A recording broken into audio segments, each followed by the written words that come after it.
Hi, ഇന്ന് നമ്മുടെ variegated പേരയിൽ ഒരു പേരക്ക നന്നായിട്ട് പഴുത്തിട്ടുണ്ട്. അപ്പോൾ അത് നമ്മൾ പറിക്കാൻ വേണ്ടിയിട്ടാണ് പോകുന്നത്.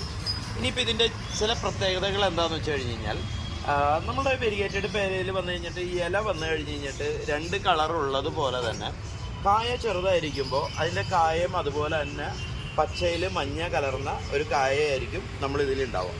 അപ്പോൾ ഇതിൻ്റെയൊക്കെ ചില പ്രത്യേകതകൾ എന്താണെന്ന് വെച്ച് കഴിഞ്ഞാൽ, നമുക്ക് ഒരു ചട്ടിയിൽ വേണമെന്നുണ്ടെങ്കിൽ നമുക്ക് ഈ പേരയൊക്കെ വളർത്താം. ഇതെല്ലാം ലെയർ ചെയ്തിട്ടുള്ള പേരകളാണ്.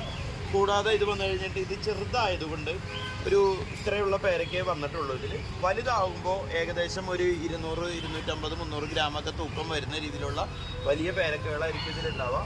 ഇതിൻ്റെ പ്രത്യേകത വന്നു കഴിഞ്ഞ് കഴിഞ്ഞിട്ട് ഞാൻ പറഞ്ഞല്ലോ, നമുക്കൊരു ചട്ടിയിലോ അല്ലെങ്കിൽ നമുക്കൊരു ഡ്രമ്മിലൊക്കെ നമുക്ക് വളർത്താനായിട്ട് നമുക്ക് പറ്റും.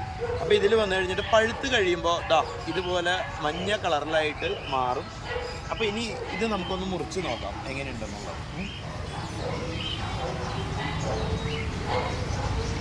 മുറിച്ച് കഴിയുമ്പോൾ വേണം നല്ല പിങ്ക് കളറിലുള്ള പേരയാണ് നമുക്കിതിൻ്റെ അകത്ത് കളറ് വരുന്നത്. ഇനി അത് വന്നു കഴിഞ്ഞിട്ട് ചെറിയൊരു കഷ്ണം ഒന്ന് കഴിച്ചു നോക്കാം. നല്ല ടേസ്റ്റി ആയിട്ടുള്ള പേരയാണ്.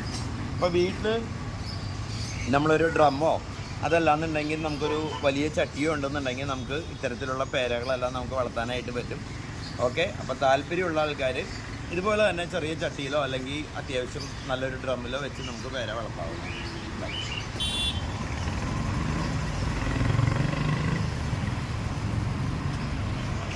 എടുത്തു.